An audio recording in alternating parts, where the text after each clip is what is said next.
Bonjour les amis, c'est le Seb pour le team Oli le Belge. J'ai le plaisir aujourd'hui de vous présenter deux américaines, deux Harley-Davidson qui appartiennent à la série des Softail. J'appelle donc à ma gauche le Street Bob 114 et à ma droite le Fat Bob 114 également. Donc deux machines dont le cœur est commun et le cadre est commun, puisqu'on parle au niveau du moteur du Milwaukee 8 114 cubic inch, donc 1868 cm3. Ces moteurs développent 155 Nm dans un cas comme dans l'autre, mais à des régimes différents. Sur la Street, il est atteint à 3250 tours et sur la Fat, il est atteint à 3500 tours. La transmission de la puissance vers la roue arrière se fait par l'intermédiaire d'une boîte 6 vitesses et d'une courroie crantée qui est bien entendu la signature de Harley-Davidson pour les transmissions finales. Niveau de l'échappement, grosse différence par contre entre les deux produits puisque nous avons le double shotgun sur la Street Bob 114 et nous avons ce 2 en 1 en 2 qui équipe la Fat Bob.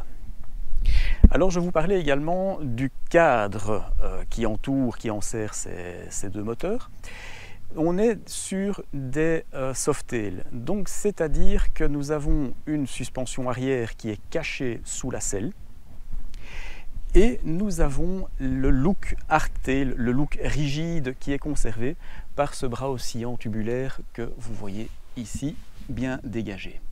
Alors grosse différence au niveau des suspensions par contre sur ces deux motos, étant donné que sur la Street Bob l'amortisseur, comme je vous le disais, est caché sous la selle et la molette de réglage se trouve directement sur l'amortisseur. Donc ça nécessite de démonter la selle pour pouvoir effectuer un réglage de précontrainte sur l'amortisseur pour augmenter la dureté ou au contraire la réduire. Tandis que sur notre Fat Bob, nous avons la molette, la grosse molette qui est ici, qui permet de régler notre précontrainte de ressort. Niveau partie cycle, grosse différence aussi au niveau de la fourche. Étant donné que sur notre Street Bob, nous avons une fourche traditionnelle, une fourche conventionnelle, qui a un diamètre de 49 mm et un débattement de 130 et qui est équipée de ces jolis soufflets qui conservent un petit peu le look historique de Harley-Davidson.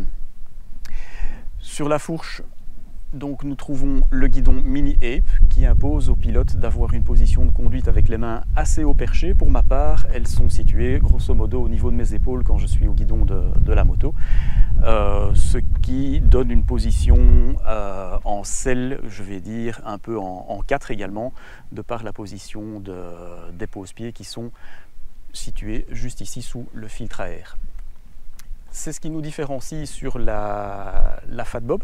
En l'occurrence, nous avons une fourche inversée d'un diamètre de 43 mm, le même débattement, 130, et un guidon, un cintre plat, qui permet d'avoir donc les mains beaucoup plus abaissées sur la moto en position de conduite.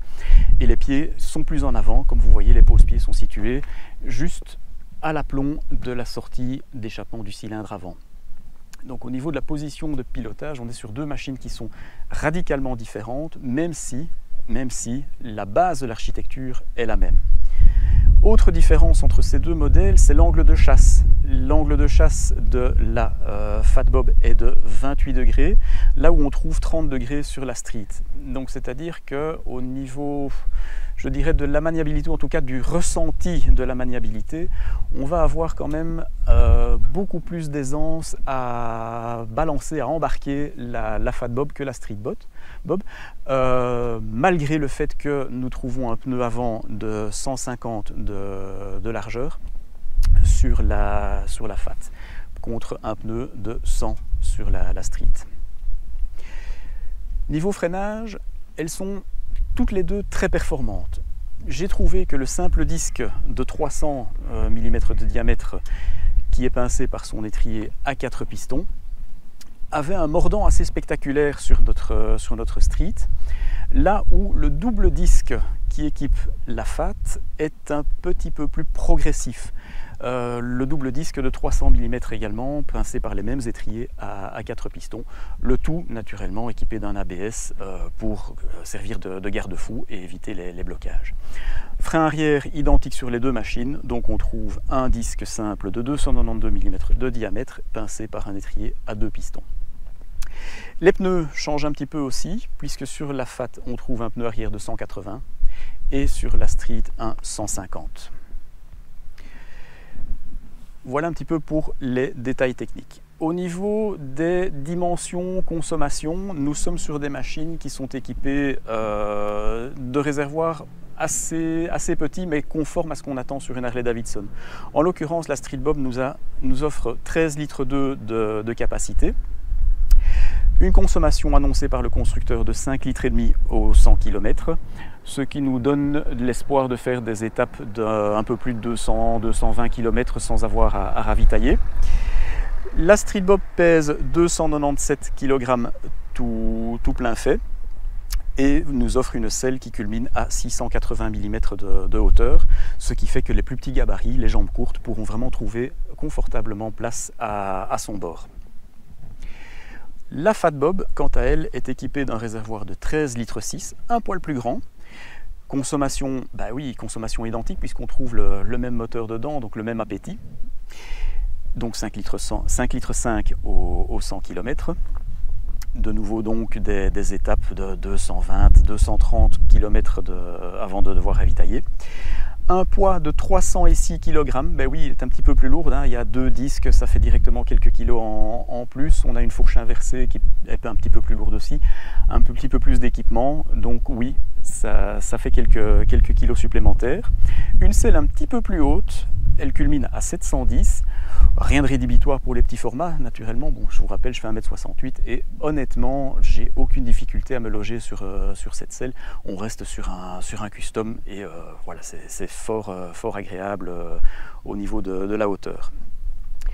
En matière d'équipement, sur la Fat Bob, bien, on retrouve un contour analogique à aiguille avec un petit cadran sur le bas dans lequel on va retrouver les indications de vitesse, de jauge à essence et alors un affichage multifonctionnel avec l'horloge, les kilométrages, oui, contour numérique, kilométrage total et 2 partiels ainsi qu'un indicateur d'autonomie restante. Donc des indications très classiques que l'on retrouve naturellement sur toutes les autres motos Harley-Davidson équipées du même système. On notera également que le propriétaire d'une Fat Bob aura le loisir de changer l'inclinaison du guidon pour trouver une meilleure position à bord. Donc vous voyez ici, il y a un petit rapporteur qui permet de jauger de là où on se trouve au niveau de l'inclinaison du guidon. Ensuite, sur la Street, l'instrumentation est beaucoup plus minimaliste. Quand je dis beaucoup plus minimaliste, on retrouve juste 2 petits cadrans. 2 petits cadrans. L'un, l'inférieur, avec toute la batterie de voyants. Donc les clignots, le neutral, pression d'huile, test moteur, centrale ABS, grand phare et témoin de réserve carburant. Et sur le petit cadran supérieur, eh bien, en version numérique, le compteur de vitesse, la jauge à carburant, l'horloge, et puis bien entendu le contour, les totalisateurs totaux et partiels, et l'autonomie restante. Voilà donc pour nos 2 protagonistes du jour. J'espère que vous aurez aimé notre présentation, j'espère que vous aurez aimé également entendre les présentations techniques et les retours d'expérience de Olivier, autant que ce que nous on aura eu comme plaisir à bord des motos. Alors, n'hésitez pas à continuer à vous abonner à notre chaîne, à commenter nos vidéos, à faire des suggestions, à nous laisser votre appréciation.